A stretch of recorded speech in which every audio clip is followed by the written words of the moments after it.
मुख्यमंत्री लाडकी बहीण योजनेचा लाभ महाराष्ट्रातल्या गरजू महिलांना होत आहे. या योजनेमध्ये महिलांना दरमहा 1,500 रुपयांचा हप्ता दिला जातो. याचा फायदा महिलांना गरजेच्या वस्तू खरेदीसाठी किंवा घर खर्च भागवण्यासाठी होतो. नुकताच जून महिन्याचा हप्ता लाडक्या बहिणींच्या खात्यावर पाठवण्यात आला. हा हप्ता 15 जुलै रोजी पाठवण्यात आला होता. जुलै महिन्याच्या हप्त्याबद्दल महिलांच्या मनात उत्सुकता वाढली आहे.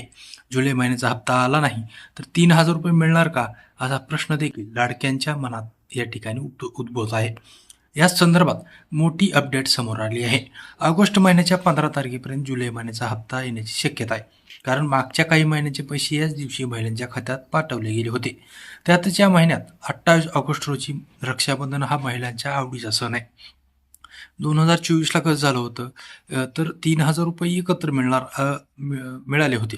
तसंच यावर्षीही 3,000 रुपये एकत्र मिळणार का, असा लाडक्या बहिणींना प्रश्न आहे. 2024 रोजी महिलांना 2 महिन्याचे एकत्रित 3,000 रुपये पाठवण्यात आले होते. तर यंदा सुद्धा बंधनाच्या दिवशी लाडक्या बहिणींना 3,000 रुपयांचा एकत्रित हप्ता मिळण्याची शक्यता आहे. या महिन्यात 15 ऑगस्टपर्यंत हप्ता जमा झाला नाही तर 2 महिन्यांचा हप्ता एकत्र मिळण्याची शक्यता या ठिकाणी वर्तवण्यात येते.